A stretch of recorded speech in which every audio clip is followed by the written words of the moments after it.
Farmer Zainab Mehdi fled her home in the Lebanese border town of Naqoura last year, during the war between Israel and Hezbollah. Nearly a year after a truce was meant to bring calm, she hasn't returned. Israel has kept up strikes, and troops occupying hilltops in Lebanon still flatten homes, according to residents, Lebanese officials and rights organisations. That's although rockets are no longer launched from Lebanon. Mehdi now works on a farming project funded by the UN Women's Agency in the coastal city of Tyre. The strikes are keeping tens of thousands of Lebanese like Mehdi away from the ruined towns and villages of the south, unable to return or rebuild. Whatever house was still standing or land was still in good shape, they razed. They pulled the water pumps out from the ground and destroyed them. All the irrigation I had in the ground is broken. I have nothing. No irrigation, nothing. So we have to stay here in Tyre. If it wasn't for that, we would have returned, and the house is gone.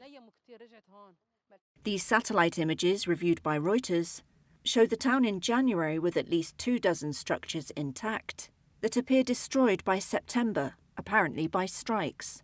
Israel says its post-truce strikes target Hezbollah's efforts to re-establish military posts or train new fighters, accusing the group recently of hiding, quote, terrorist activity under civilian disguise in Lebanon. Hezbollah denies that it's seeking to reconstitute its military force in South Lebanon and says Israel is striking the area to deliberately keep civilians from ever returning home.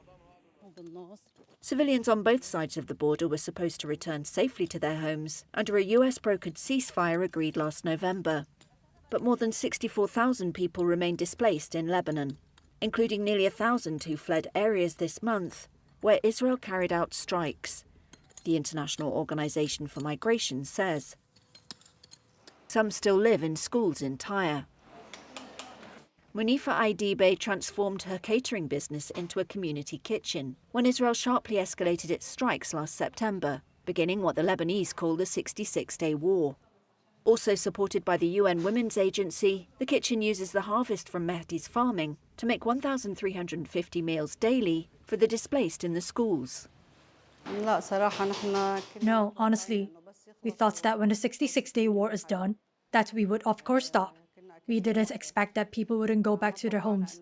We thought that when the war stops, everyone would return. But unfortunately, all the displacement centers are still open, and they still have people, and we still have to make meals for them. Aidibe pointed to a recent strike in the town of Bint Jbeil that killed children, Israel's warnings to Lebanese to stay away from southern villages, and the daily buzz of Israeli drones overhead. The war never ended, she says. We're still living in a war. Badiah Suleiman was elected to Hula's municipal council this year, but cannot live in the border town since an Israeli strike destroyed her home last year. Before and after satellite images of Hula also show considerable post-ceasefire destruction of buildings. Suleiman visits weekly to support the township's modest efforts to revive public services. When I see the people of Hula and how much determination they have for life, and I'm one of those people that has that determination to keep going, not to leave this land, I say yes, we're coming back. Of course we're coming back.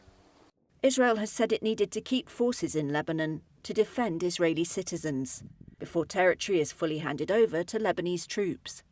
It said in August it would be willing to reduce its troop presence in Lebanon if the Lebanese army takes steps to disarm Hezbollah.